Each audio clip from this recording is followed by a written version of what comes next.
Mrs. Dayalpari Srivastav. Pleasure introducing her. Mrs. Dayalpari Srivastav obtained her bachelor's degree in physics and master's degree in physics electronic science from the Dayalbagh Educational Institute in 1980 and 1988 respectively. She has been actively involved in physics education for over 15 years, past experience of science education. Her work analysis presented at IIT Kharagpur was highly acclaimed. She has won numerous awards and honors and recently presented the award. She is presently a member of the Executive Delhi chapter of the Systems Society of India and is closely involved in promoting systemic activities. She has taken active part in the generation of study material for our distance education courses at the Dayalbagh Educational Institute. She is an avid researcher and is currently pursuing her MPhil in electronics from the Department of Physics and Computer Science at the Dayalbagh Educational Institute in distance mode, with support from the RD's Information Technology Center at Delhi. Her research interests include quantum teleportation, quantum dots, and nanoscale quantum systems. I invite Mrs. Dayalpari to present her talk. Good morning, ladies and gentlemen. My talk is on nanoscale quantum systems. Although in the past few days I think people have spoken a lot on this topic, so I might be just repeating whatever has been said so far. I would like to start with a small quotation by Richard Feynman, which says, "There is plenty of room at the bottom." If we wanted to make a computer that had all these marvelous extra qualitative abilities, we would have to make it perhaps the size of the Pentagon. This has several disadvantages. First, it requires too much material, the problem of heat generation and power consumption. Such a computer would be limited to a certain speed. The information cannot go any faster than the speed of light, so ultimately when we want our computers to get faster and faster and more elaborate, we have to make them smaller and smaller. The subtlest dimension as conceived in the state-of-the-art technology of modern world is nanometer technology. However, Planck's length obtained at the beginning of the physical universe is 10 raised to the power minus 35 meter. That is almost 4 times exponentially as subtle as nanotechnology. A nanometer is roughly the length a human nail grows in a second. Now, there are 2 graphs shown over here which tell us about Moore's law, which is nearing a dead end. In the first graph, as you can see, the number of transistors are going on increasing at a rapid rate, and in the second graph we can see the number of electrons which are reducing in number, and soon they will hit the unity mark. This is Shocklay's transistor, which was built at Bell's lab in 1947. And looking at the transistor, we can see how bulky this transistor is. Whereas these days we have integrated circuits which are highly compact, and the integrated circuit was invented independently in 1959 by Jack Kilby and Robert Noyce. In the words of Jack Kilby, what we didn't realize then was that the integrated circuit would reduce the cost of electronic functions by a factor of 1,000,000 to 1. Nothing had ever done that for anything before. An analogy for this would be that if automobile speed had increased similarly over the same period, we could now drive from San Francisco to New York in about 13 seconds. A definition of nanocomputing: the use of the distinct properties of structures on the scale of 100 nanometers or smaller to solve complex mathematical or logical problems or to accomplish any of the tasks that we expect of modern computers is what is known as nanocomputing. One might wonder why we even need to attempt manipulations for computing at such a small size. Why even bother going through the trouble of trying to make computers smaller if there will be problems doing so? So the answer is that this is all done because of the potential it holds for the future. An example is that the same amount of information that fits in a current 80 gigabyte hard drive could fit in a space that is too small to see with the naked eye.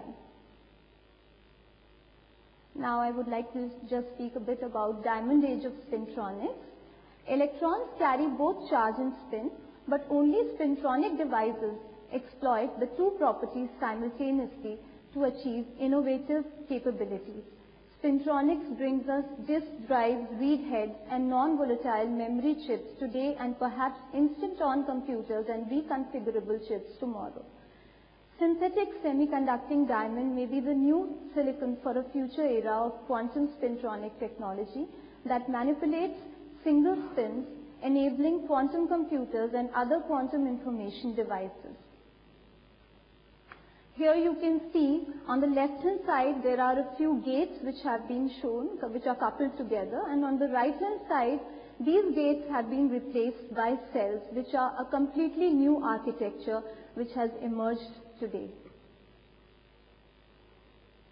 Carbon nanotubes, as you've already heard a lot about carbon nanotubes, these are formed when a sheet of carbon atoms is rolled up to form molecular atoms or cylinders. And these cylinders have a diameter of about 1 to 20 nanometers, and they have lengths from 100 nanometers to several microns. The graphite forms and strips rolled into tubes are shown in these figures. Then these figures show us the growth of carbon nanotubes by chemical vapor decomposition. This is a computer simulated picture of nanotube transistor, and here you can see the source and the drain, and the nanotube connecting the source to the drain. This is again a picture of a carbon nanotube, which is a three-dimensional model, and again we can see the nanotube connecting the source to the drain. Another promising material about which Professor Kumar had been just speaking a lot, and he told us a lot of valuable things about this, is our silicon nanowires. Since silicon is the popular material inside of computers already, the observation makes replacing bulk silicon channels with silicon nanowires an appealing option. Now this is information processing technology at a glance. Here the hierarchy has been given in terms of the computational models, architectures, state variables and devices. The ones that we see in the red box are the ones which we have already achieved, and they depict the CMOS technology, the current CMOS technology, whereas the ones which are shown outside the red box are the ones on which scientists are still working.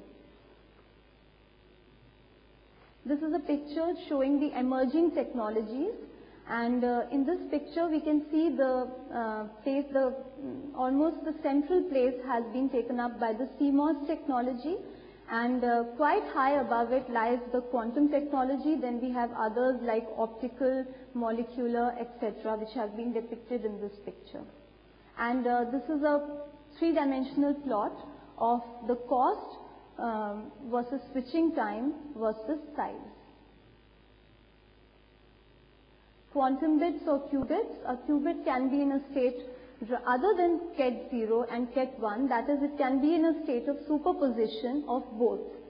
So if we add two 4-qubit quantum registers, we add all 16 combinations of register 1 and all 16 combinations of register 2 to get all 256 answers simultaneously. Researchers are taking first steps towards building ultra-powerful computers that use individual atoms to perform calculations. In general, a quantum computer with n qubits can simultaneously manipulate 2 to the power n numbers, a collection of only 300 atoms. Each storing a quantum bit could hold more values than the number of particles in the universe. Now this is a very famous example of the Schrödinger's cat, in which Schrödinger put an everyday macroscopic cat into a metal box along with a vial of cyanide. So when the experiment is started, everything is clear and the cat is alive.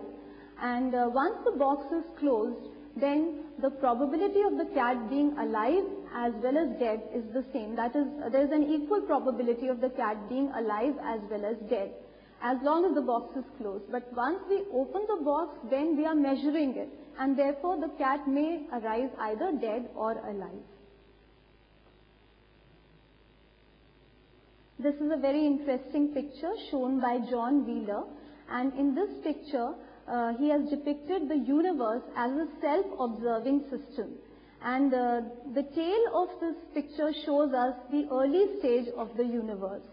And these days scientists are trying to find out what happened at the beginning of the universe. And the Giant Hadron Collider is a livid example of this. And through this, the researchers and scientists are trying to find out the various things that happened at the beginning of the universe. Quantum dot cellular automata. QCA is an emerging nanotechnology concept for the realization of a computer built with arrays of nanoscale QCA cells. QCA listed as one of the 6 emerging nanotechnologies with applications in future computers by the International Technology Roadmap for Semiconductors. This is a quantum dot structure, and this photo has been taken at University of Newcastle. This is a quantum dot cellular automata in which you see the quantum dot cell on the left hand side. In the top 2 figures, the quantum dot cell is shown, in which you find that there are 4 quantum dots placed at the vertices of the square. And these, out of these 4 quantum dots, 2 are loaded with electrons. And we can't have electrons in the adjacent cells, because as soon as we try to place them in the adjacent cells, there is a mutual repulsion between the electrons and they automatically take up the diagonal positions as shown in the figure. So the probability of the electrons being in the diagonal in the first figure is +1, and in the second figure it is -1. So in the first figure, the state of the electron is taken as 1, and in the second figure it is taken as 0.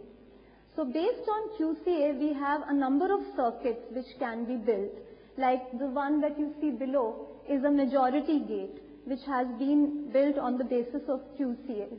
And in this majority gate, there are 3 inputs, A, B, and C. And there is an output, and the output depends on the majority of inputs. That is, if we have a majority of 1s in the input, then we'll have the output as 1, and if there's a majority of 0, then we'll have 0 in the output. So here they've shown, the example that has been shown here takes the majority of 1. Therefore, in the output we get 1 in the majority gate. These are QCA cells lined up, and in this manner we get a QCA wire. The advantage is that here there is no transfer of charge or electrons, but the information from the input is transmitted to the output through this QCA wire. There are some more, these are some more QCA circuits. In the first one, we can see a QCA NOT or inverter gate. And all that matters is the placement of these cells that makes it an inverter or NOT gate. Because in this, if you see the placement, then in the output, the cells have been placed diagonally to the input cells. So as a result of this, the output gets inverted, because the electrons in the output take up a position which is of 0, whereas we are giving 1 as the input qubit, and in the output we are receiving 0 because of the inversion that is taking place, because they cannot have the state of 1 in the output. As soon as they are placed in that state, there will be a repulsion and the electrons will automatically take up the state of 0 in the output. Then the other figure that we see on the right hand side is that of a QCA fan out, and here we obtain multiple copies of the same input.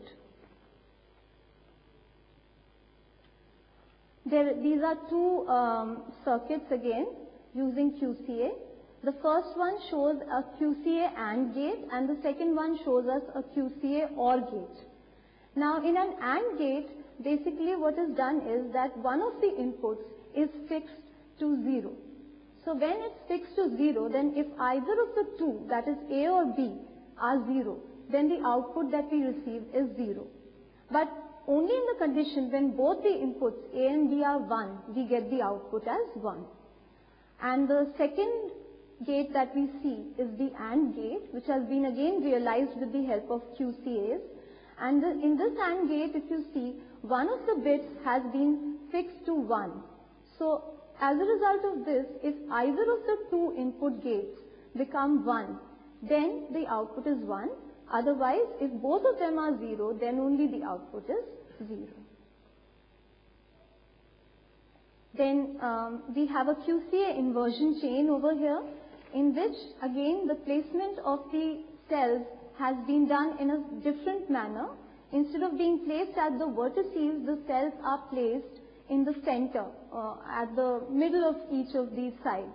And as a result of this, we get an inversion chain because the electrons automatically switch to the positions as shown in the figure due to the repulsion that takes place between the electrons of two adjacent cells. In the second figure, we see a QCA crossover, and the advantage is that here we don't have to use a jumper which is used in a normal electrical circuit.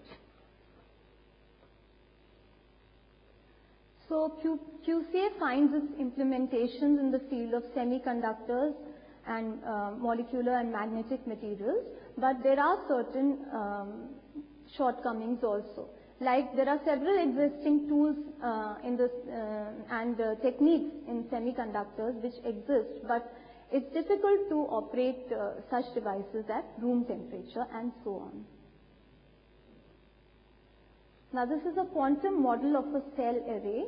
If you look at this model, then the state is continuously changing from -1 to +1. In a classical, if we would have taken a classical example of the same, then we would have just got the transition of state from -1 to +1 directly. There wouldn't have been any in-between transition that takes place as shown here.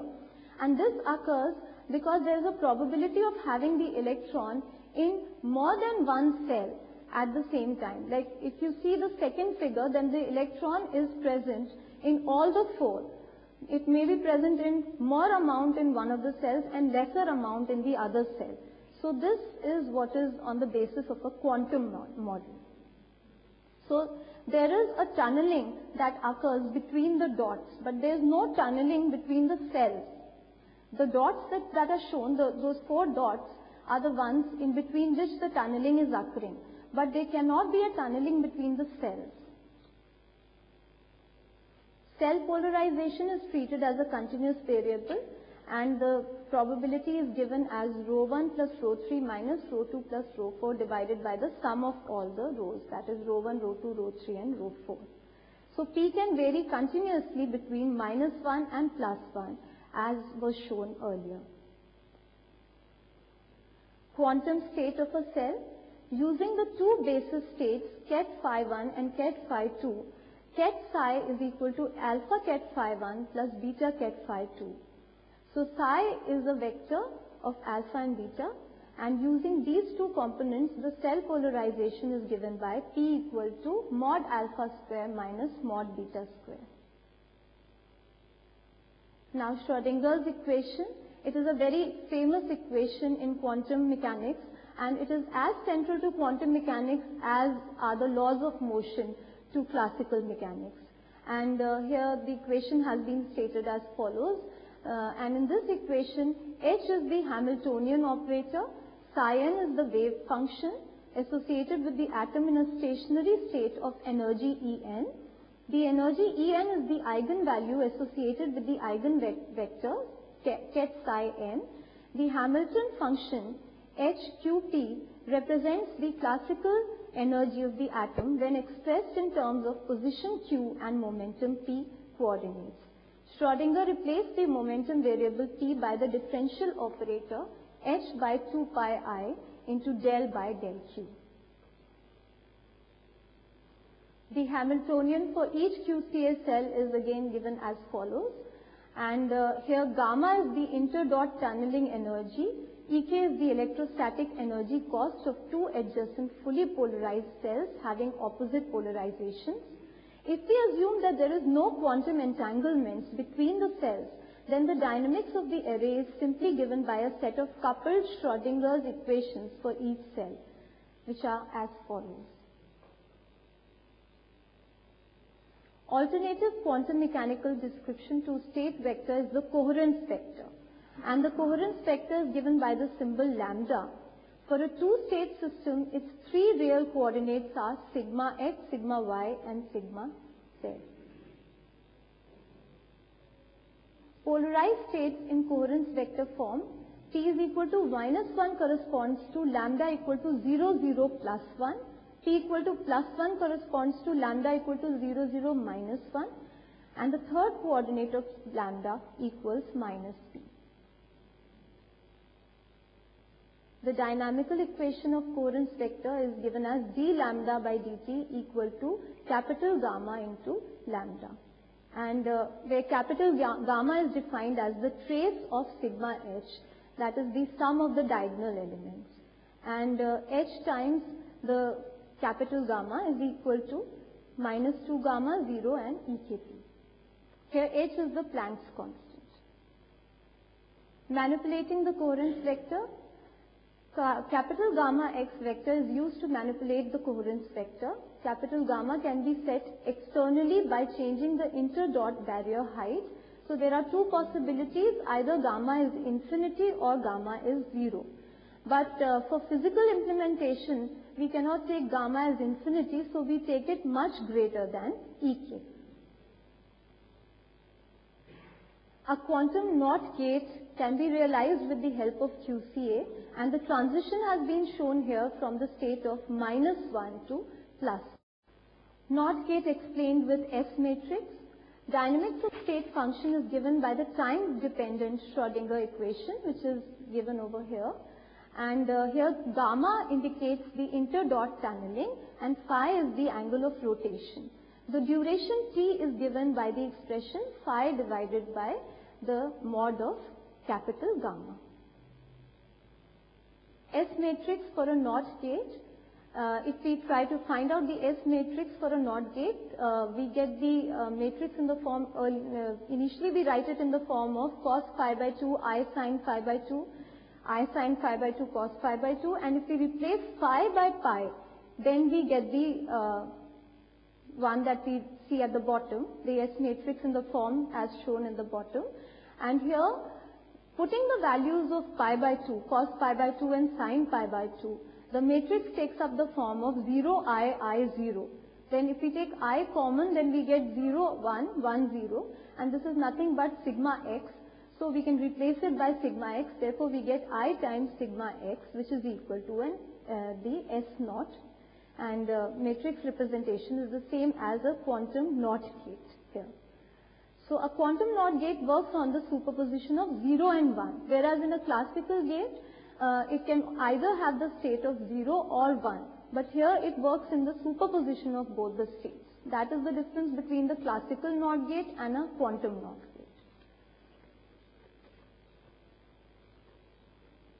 Now Bell states in EPR states have been shown over here. These are the 4 famous Bell states which have been shown here. And above this we see the circuit through which these states can be realized. Spooky action at a distance.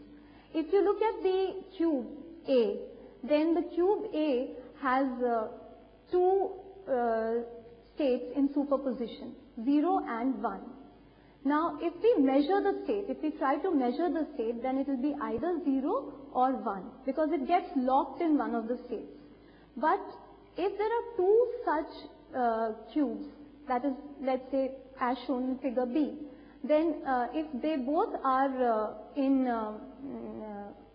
both of them are locked together, That is, they both are having, although they are not connected to each other, yet we see that they are having the same qubits. That is, when we measure the state, then we find that either they both come out as 0 or they come out as 1 because they are entangled. So both the states here are shown as entangled in the second figure. So that's why whenever we make a measurement, they either turn out to be 0 or 1. Now this is quantum entanglement setup used to verify the presence of entangled photons in the system. Quantum teleportation. Well, a lot has been spoken about quantum teleportation, and I think already a lot has been told about quantum teleportation with entanglement over here. And often when we hear the word teleportation, the first thing that occurs to us is a science fiction movie in which probably somebody gets into a time machine and the person is teleported from one place to another. So with the help of entanglement, teleportation is possible, and as I said that a lot has been spoken about it, and I would just like to breeze through it, and then I would like to speak about teleportation without entanglement. So in quantum teleportation with entanglement, an example has been taken of Alice and Bob, who are two friends who met a long time ago, and before they separated, they generated an EPR pair. Each one of them took 1 qubit of the EPR pair as they went different ways. So after several years, Alice wanted to send a qubit ket psi to Bob. However, she can send it only through, only classical information can be sent to Bob. The problems before Alice are several, like she does not know the state of the qubit ket psi. Moreover, if she tries to determine the state ket psi, describing it precisely takes an infinite amount of information, since ket psi takes values in a continuous space. So even if she determines ket psi, it would take infinite time for Alice to describe the state to Bob over the conventional channel. She can communicate only over a classical communication channel with Bob. So this is how she communicates with Bob, and these are the probabilities: ket psi 0, ket psi 1 and ket psi 2. So if Alice measures 0, 0, then in that case Bob will have to take certain actions, like in the case of 0, 0, he doesn't have to apply any further gate. But if the measurement made is 0, 1, then to get the original qubit, he will have to apply a poly X gate. In the case of 1, 0, a poly Z gate has to be applied by Bob. And in the case of 1, 1, the poly X gate and then a poly Z gate has to be applied. So certain interesting facts about quantum teleportation are that it has faster than light transfer of quantum information. Faster than light transfer of quantum information is not possible through teleportation, as the classical communication channel is involved in between, which prohibits speeds faster than light. It might appear at first glance that a copy of quantum state has been teleported. However, it is illusory, since after teleportation only Bob has his qubit in the state ket psi, and the original date qubit ends up in one of the computation states, that is ket 0 or ket 1. Now there are two effects which have been mentioned here: the electron hopping effect and the on-site electron-electron repulsion. Electron hopping effect is the valence electron can tunnel from a given dot to its nearest neighbor, obeying the Pauli's principle, and thereby two dots can be coupled together. And on-site electron-electron repulsion, there is on-site electron-electron repulsion also, where in this equation, as shown in the equation, where P stands for the electron hopping parameter, U is the Coulomb repulsion parameter for electrons on the same site, I and J are the neighboring site numbers, And Ci sigma and Cj sigma are the creation and annihilation operators. This is Zanardi's measure for quantum entanglement, and you can see the equations as shown over here. I think I wouldn't go into the details of all this. I would just show you this is again the quantum circuit for teleportation which had been shown earlier. Then teleportation in occupation number basis. C0 gate in occupation number basis. These two E-bits can be used in quantum teleportation. The C0 operation in the occupation number basis is given as follows. That is NA upspin, NA downspin, NC upspin and NC downspin. Ket of all this is given by Ket 1000, that is Ket 1000, which gives Ket 1011, Ket 1010, Ket 1001, and so on. These are the three stages in teleportation. Now, unitary transformation. After doing a unitary transformation using double electron occupation and zero electron occupation as basis, the source qubit can be obtained on site B. For this system, the Hamiltonian to perform the C0 operation is given as follows. These are the results of Alice's measurements that were made. And this is the Hamiltonian for the C0 operation. By using this Hamiltonian, the spin entanglement of the system is filtered, the space entanglement is used in the process.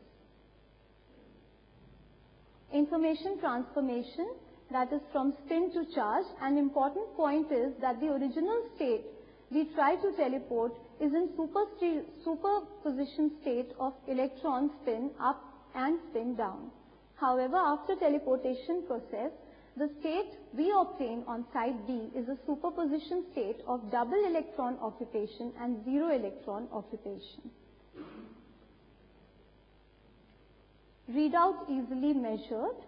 It is well known that a difficult task in quantum information processing and spintronics is the measurement of a single electron spin. In the scheme above, we changed the quantum information from spin-based to charge-based, thus makes the measurement fairly easier. This is also important in quantum computation based on electron spin, since the readout can be easily measured. Trap-time computer future. Trap-time computers could encode and process data with strings of ions that act somewhat like the suspended metal bobs in a Newton's cradle.